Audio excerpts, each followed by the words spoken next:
Well, the annual town election is coming up later this month, very exciting. And with that in mind, the League of Women Voters recently hosted a forum in which candidates for the Board of Selectmen and the school committee could get together and discuss pertinent local issues.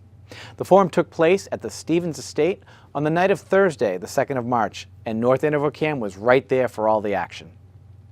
Welcome to the League of Women Voters North Andover Candidates Night. Given the AAA bond rating, how would you describe the current financial standing of our town? I'm proud of the AAA rating we currently have. We built the foundation when I was on the board, and I support balanced budgets and also savings, and we have debts to pay off also, such as the other post-employment benefits. Everything needs to be balanced. I would like to think that we're all one town and that different departments and different groups aren't competing. We're working cooperatively. And if you look at what's transpired over the past 6 years, a lot of credit goes to our town manager, who created an environment of cooperation and partnership among the boards. I will say this, it's a balancing act between services and taxes. And people are always saying, you know, let's bring down the taxes, let's get more services.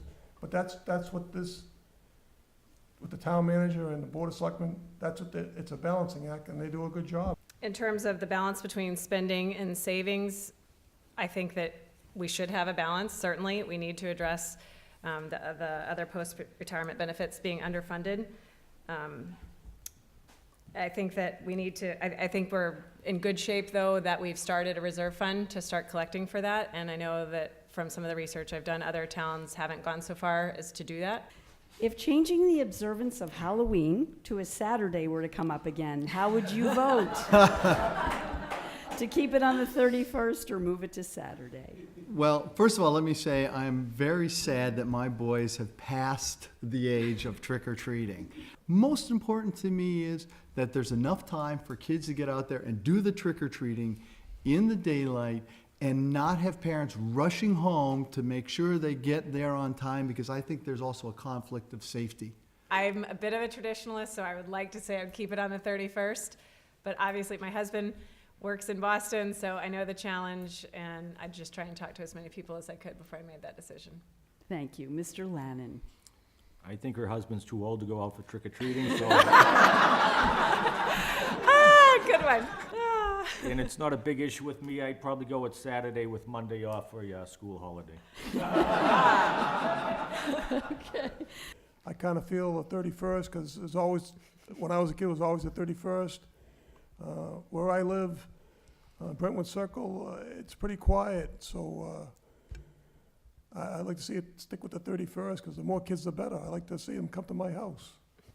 The goals of the current school committee revolve around decreasing class sizes, access to technology, supporting staff, and engaging students in authentic learning situations. How would your experience and skills support these goals? I think that my familiarity with assistive technology in the special education realm could help increase that. It's something that we need to bring in-house. Currently, we just contract out for those consulting services. I do budget advocacy on a regular basis. I do student advocacy, and communication is one of the critical skills when we're working with collaboration.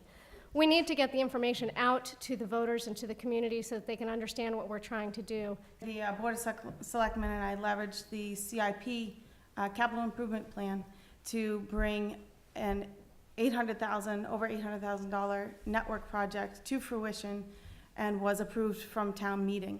That's something I know very well how to do. What is interesting to me is that when I talk to teachers in classrooms about what professional development they're doing, they are talking with excitement about things that I was doing in the 90s when I began my teaching career. So it's really great to see that we are coming into the 21st century in terms of our development.